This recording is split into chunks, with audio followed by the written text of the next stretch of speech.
Merhaba örgü severler. Liza Örgü kanalına hoş geldiniz. Bugün size bu güzel bal kabağı şeklinde bardak altlığını nasıl yaptığımı göstereceğim. Malum havalar soğudu artık yavaş yavaş bal kabağı mevsimi geliyor. Ben de çok severim özellikle yemeklerini ve tatlısını tabii ki de. İnternette gördüm. Çok hoşuma gitti. Tarifini kendime uyarladım. Daha doğrusu bir tarifi yoktu. Sadece resminden bakarak yapmaya çalıştım. Bayağı bir benzedi. Malzemeleri söyleyeceğim. Turuncu bir ip, yeşil bir ip.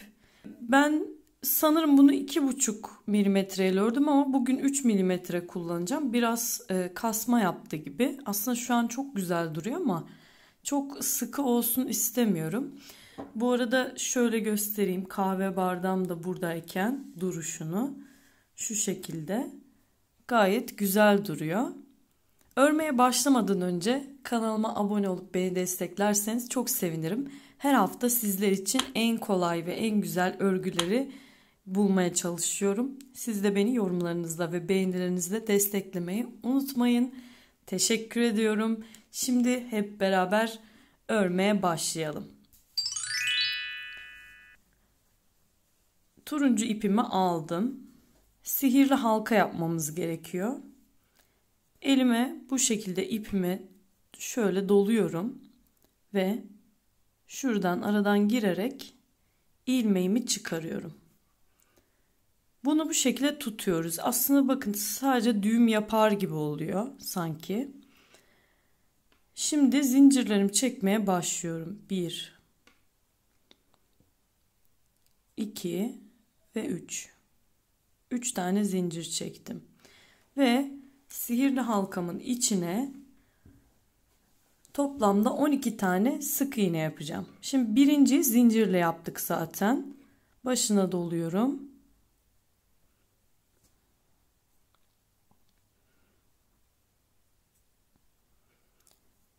Şimdi bugün hava bulutlu olduğu için ışık altında çekiyorum.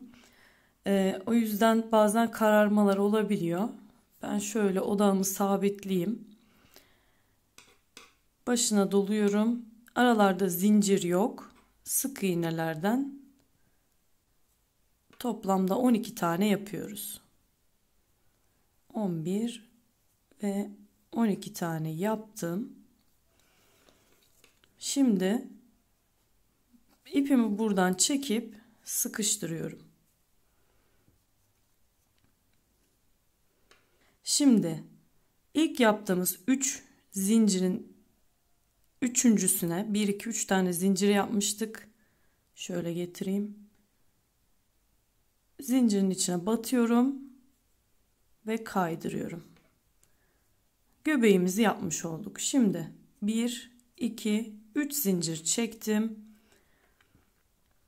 ve aynı yuvaya bir tane daha yapıyorum. Başına doladım. Bir sonraki yuvaya geçiyorum.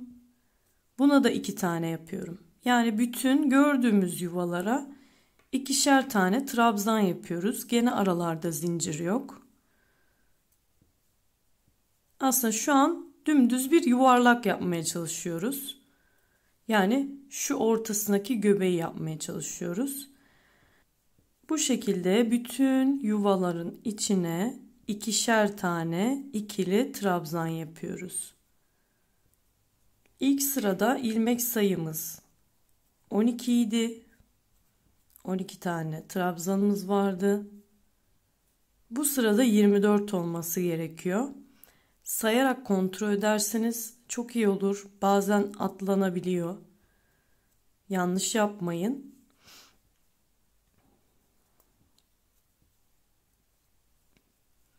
Sanırım sonuncu ikiliyi yapıyoruz. Hemen kontrol ediyorum. 2, 4, 6, 8, 10, 12, 14, 16, 18, 20, 22 ve 24. Yine ilk yaptığımız gibi tepesine kaydırarak tutturuyorum. Yine 3 zincir çektikten sonra bir sonraki yuvaya atlıyorum. Buna çift yapıyorum. İlkine çift yapıyorum. Bir tekli yapmış oldum. Bir tane çift yapmış oldum. Şimdi gelen sıraya yine tek yapıyorum.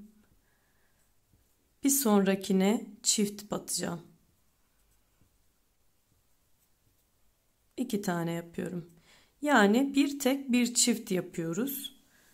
Bu sırada da toplamda 36 tane sık iğnemiz olacak. Yani arttıra gidiyoruz. Yuvarlak bir göbek yapıyoruz. Buna tek battım. Buna çift batıyorum. Bu şekilde sıranın sonuna kadar geliyoruz. Şimdi en son tek battım. Son yuvaya da çift batıyorum.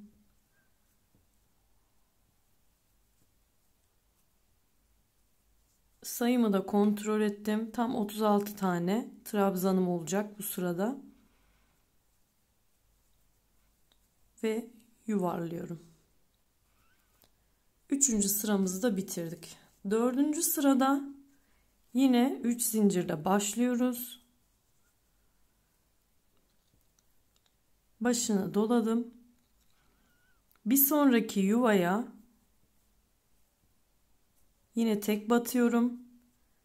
Bir sonrakine çift batıyorum. Yani 2 tek bir çift bu sefer. Yine bir sonrakine tek battım. Yine tek batıyorum. 2 tane tek. Buna çift batıyorum.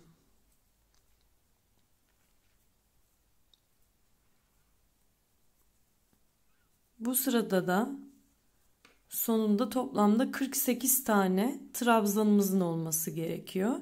Sıra sonuna kadar gelelim. Şimdi yine sıramın sonuna geldim. 2 tane tek battım. En sonuncu yine çift batıyorum.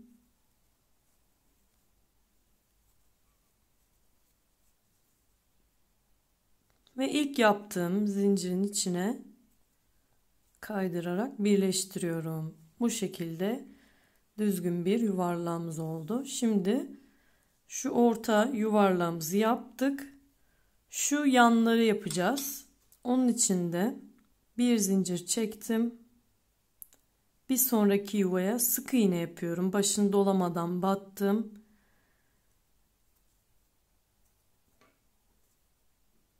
Birinciyi saymıyorum. 1, 2, 3, 4, 5, 6 tane sık iğne yapıyorum. 2 zincir. 2 zincir çekiyorum. Başına doluyorum. Bir tane zincir atlıyorum. Yani buna değil, diğerine. İkili trabzan yapıyorum. Yine 2 zincir başına doluyorum. Bir zincir atlayıp diğerine batıyorum.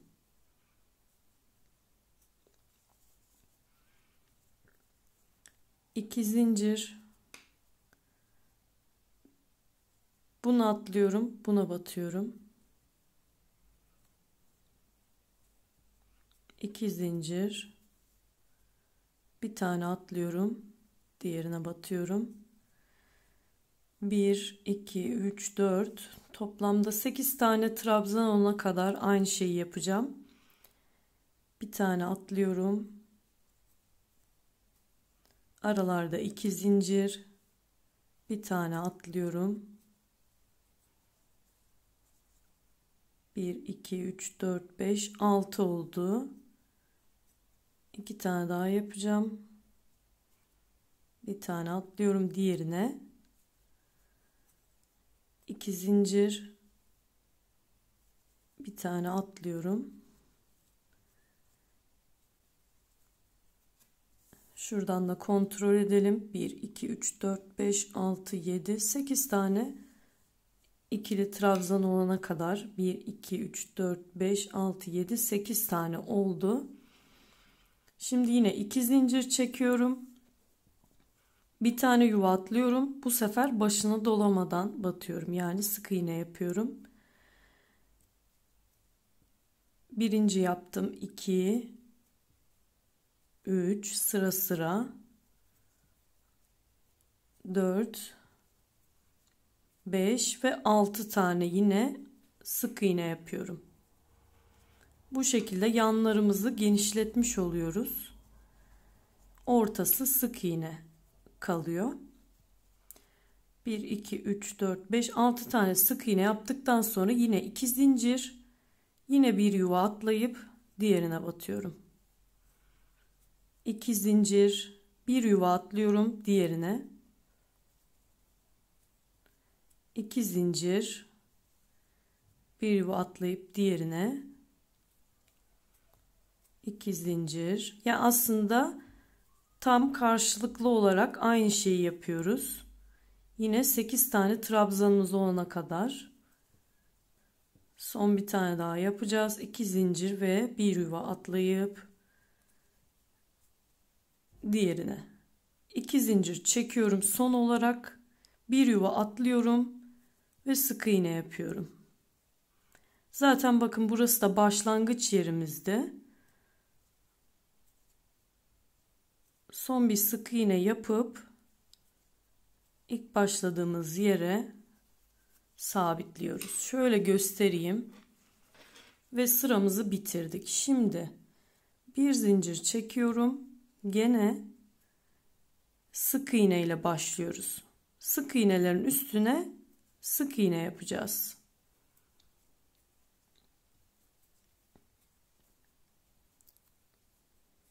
Hepsinin üstüne sık iğne yaptım. Şimdi bunların tepesine, yuvaların içine ikili trabzanlar yapıyoruz. 1, 2, 3. 3 tane yapalım. Trabzanların tepesine, bakın tam şuraya bir tane yapıyoruz. Yuvaların içine 3 tane.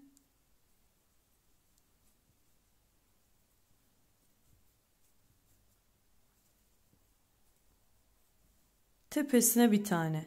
Bu şekilde arttırmaya devam ediyoruz ve şuradaki yuvarlaklığı sağlamış oluyoruz. Şöyle göstereyim daha yakından. Yuvaların içine 3'er tane, tepelere yapmayı unutmayın. O güzel bir kavis sağlıyor aynı zamanda ve böyle dolu dolu görünmesini sağlıyor. Sadece şu ortaya gelene kadar göstereceğim. Daha sonra sıra başına kadar zaten aynı şeyi yapacağız. Şimdi en son tepeye geldik.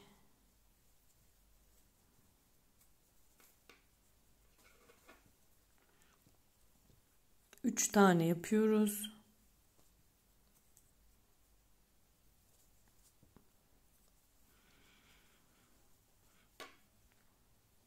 En son 3 tane yaptık. Yine bütün yuvalara sık iğne batıyoruz. 1, 2, 3, 4, 5 ve 6. Bir önceki sırada sık iğne yaptığımız yerlerin tepesine sık iğne yapıyoruz. Ve tekrar başına dolayıp yuvaların içine 3'er tane sık iğneye devam ediyoruz. Şu tepedeki bir tane sık iğne dedim. 3'er trabzan, tepeye de bir tane. Bu şekilde sıra başına kadar gelelim. Daha sonra bir üst sıraya geçeceğiz. Sıramın sonuna geldim. Şimdi trabzanlarımı bitirdim. Sık iğneye geçeceğim. Şu ilk sık iğnenin tepesine sık iğne yapıyorum. Bir de yanındaki yuvaya sık iğne yapıyorum. Ve ilk yaptığımız sık iğne ile kaydırarak birleştiriyorum. Bitti sayılır. Aslında burada da bırakabilirsiniz ama ben bir sıra etrafına sık iğne dolandım. Gayet de güzel oldu. Bir sıra daha şu bir zincir çekip bütün yuvalara sadece sık iğne batacağım.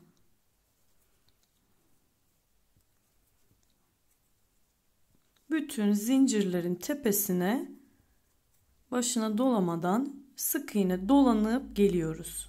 Son bir sık iğne yapıyoruz ve ilk başladığımız noktaya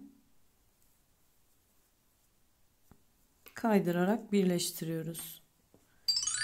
Şimdi isterseniz buraya bir zincir çekip koparabilirsiniz ipi veya şu tepesindeki şeyi yapacağız zaten. Onun için burayı açık da bırakabilirsiniz. Yeşil ipimi alıyorum. İlk başta yaprakla başlayacağız. İpimi düğümlüyorum. 1, 2, 3, 4, 5, 6, 7, 8, 9, 10, 11, 12, 13 yapalım. 13 tane zincir çektim. 12'nin içine sık iğne yapıyorum. Diğerinin içine de sık iğne yapıyorum, hemen yanındakinin. Üçüncünün içine başına doluyorum. Batıyorum. Üçünü tek seferde çıkarıyorum. Buna çakma sık iğne, yarım trabzan, böyle isimleri var. Ben size böyle tarif edebilirim. Başına doluyorum, yine çıkartıyorum. Normalde ikili trabzan yapınca 2 seferde çekiyorduk. Bunu tek seferde üçünü birden çekiyoruz. 2 tane bundan yapıyorum. Yine başına doladım. 2 tane ikili trabzan yapıyorum. Yani kademe kademe yükseliyoruz aslında. Bir tane daha trabzan yapıyorum. İkili trabzan. Şimdi bir sonrakinde 2 kere doluyorum. Batıyorum ve 3 seferde çekiyorum. 2 çektim, 2 çektim, 2 çektim. Yani 3 defa dolamalı üçlü trabzan 2 defa dolamalı pardon. Üçlü trabzan yapıyoruz. 1 doladım, 2 doladım. Tekrar yanındaki yuvaya çekiyorum. İkisini bir, ikisini bir, ikisini bir. Yani bu şekilde yükselmiş oluyoruz. Şimdi yine alçalacağız. İkili trabzan yapıyoruz. 2 tane.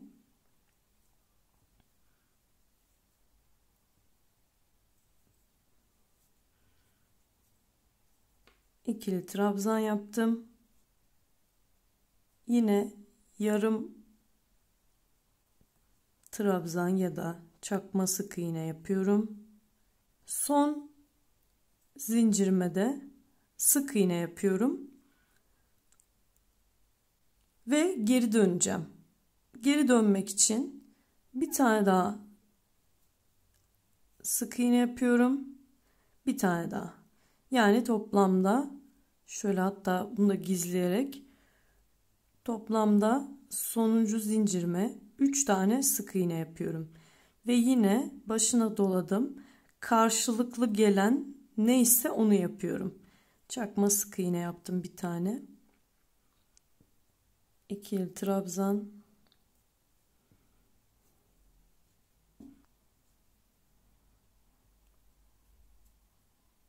İkili trabzan yapıyorum. 2 kere doladım. Üçlü trabzan yapacağım. 2 2 ve 2 seferde çekiyorum. 3 seferde toplamda ikişer ikişer çekiyorum. Yine 2 kere doluyorum. Diğerine tam karşısına gelecek şekilde 2 2 2 çekiyorum. İkili trabzan, yine ikili trabzan, çakma sık iğne, Tek seferde ikisini çekiyorum. Yine çakma sık iğne ve en son sık iğne ve ilk yaptığımız sık iğnenin tepesine kaydırarak birleştiriyorum. Bakın bu şekilde bir yaprağımız oldu. Şimdi ben burada büyük bir yaprak yapmayı tercih ettim. Fazladan ne yaptım? Etrafını sık iğne dolandım. Bu şekilde daha güzel derseniz bu şekilde de bırakabilirsiniz. Ben bu sefer bırakacağım böyle. Bir tane zincir çektim ve bunu buraya sabitliyorum. Şu şekilde önceki ipimi de koparmamıştım.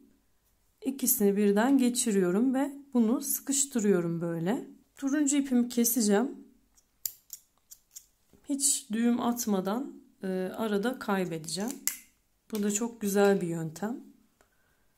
Onu da göstermek istedim. Şimdi ilk yaptığım yere şöyle göstereyim. İlk yaptığım yere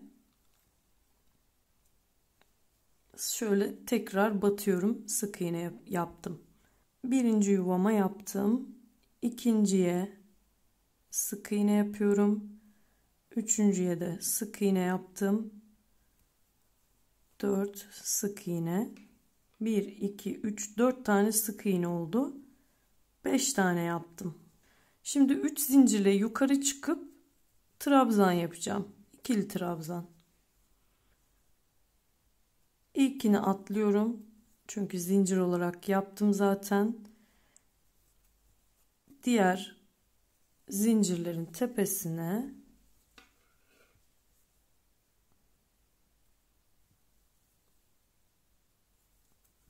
ikili trabzan yapıyorum.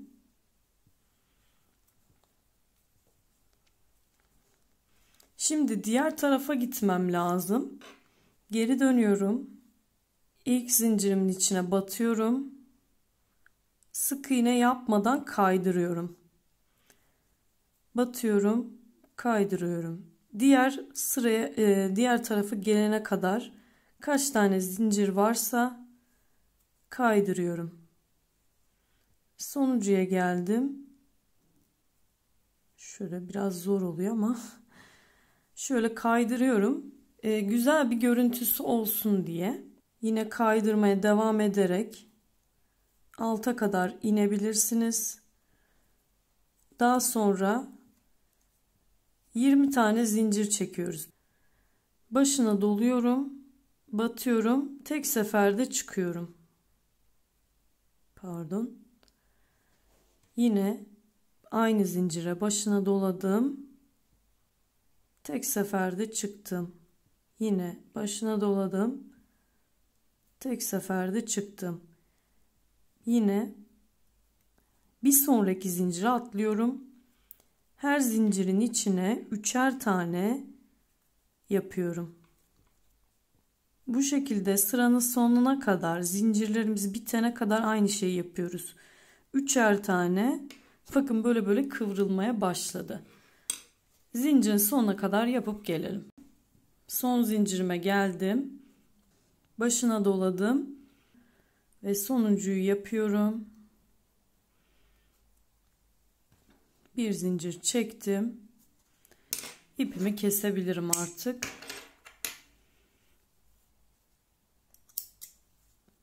Bunu da aralara saklayacağım ipi. Şimdi böyle yapınca biraz garip gözüküyor.